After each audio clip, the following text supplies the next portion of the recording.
Hello and welcome to the Vibe with Kai podcast. It's your boy Kai. Today we're going to be talking about 5 ways that I stay productive and focused all week. So yes, I'm giving away all of my secrets, so you definitely don't want to miss this. But hey, listen, before we get started, I have a question for you. Do you have $1 to spare? And if so, are you looking for even more mental health insight? If you said yes to both of those questions, you can subscribe to my Patreon for only $1 per month. Yes, you heard that correct. It's $1 each month, and you'll get daily motivational posts to help you start your day off right.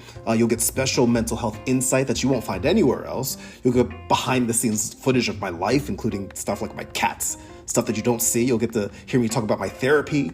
Hopefully you'll get something out of that like I am.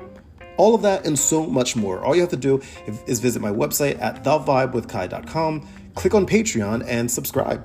It's $1 a month. For $1 a month, you'll be taking the step to make sure that your day just gets a little bit better each day. Okay, all right. Enough with plugging my own stuff. Let's talk about why you're here. Why you're here right now. Look, I work a full-time job and I am a full-time content creator. And yes, it is quite exhausting, but it's doable mainly because I keep myself as productive and as focused as possible during the week, which, might I add, is very difficult to do with my diagnosed ADHD. ADHD is very new to me still, so I'm still learning how to manage this. It's really difficult, but I'm doing my best. But how do I do it?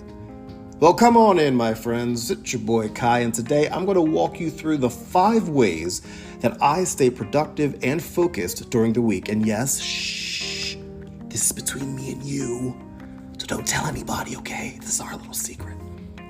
Okay, number 1, I prioritize working through my most productive hours. When I don't prioritize in an effective manner, I end up wasting so much time. And even worse, I waste so much energy. Like, it's awful.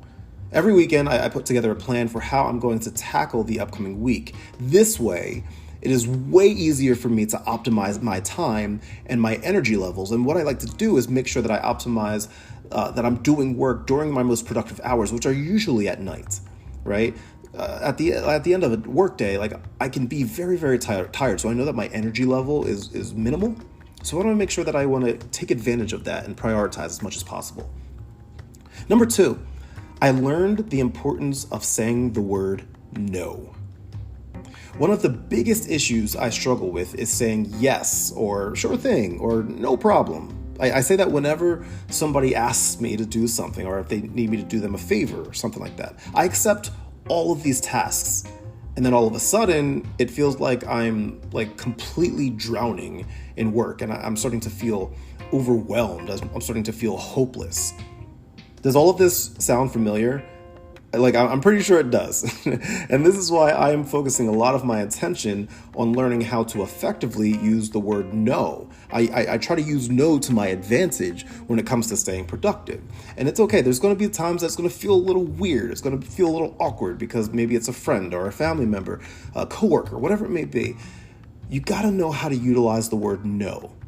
It's going to come in handy. Maybe I should do a separate podcast about that one day, the art of saying no, because man, I can talk for hours about that. Number 3, I try to start tasks early. Now, if you're like me, all throughout high school and college, I learned that sometimes I work better when I procrastinate, right? And while I survived all of those years in high school and college procrastinating, as I get older, that mindset has become a lot less ideal for me. So now, what I do today, I try to start tasks and projects a little bit earlier than I used to. This allows me enough time to focus on that task without feeling the pressure, especially if my ADHD grabs a hold of me of that day, or if maybe I'm just very, very tired during the time that I want to work on it. If I start early, I kind of avoid spreading myself too thin at the last minute. Number 4, I try to stay flexible. While I do plan, I plan out everything as much as I can. I've also learned that quite often things simply don't go according to the plan. I have to be ready for that. And if you're somebody that has a lot on their plate, you got to be ready for that too. Being productive also means going where the tide takes you. I used to lose so much focus when I got concerned that my plan wasn't working out, but now I try to use it to my advantage. For those of you that don't know, I work for a marketing agency, right? So I plan out my day. I come in the morning and I plan out, okay, how I want to conquer the day. And I'll start working on that task list. And then all of a sudden, one thing will come in. Another client will need something, or a coworker will need something. My boss will need something. There's so many things that kind of come into play that you weren't really expecting to come into play. And I have to be flexible. I have to be ready for that.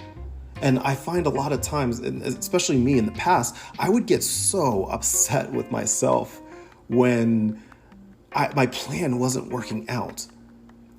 I wasn't allowing myself to be flexible. That's one of the biggest things that I work on now. That's one of the biggest things that I practice.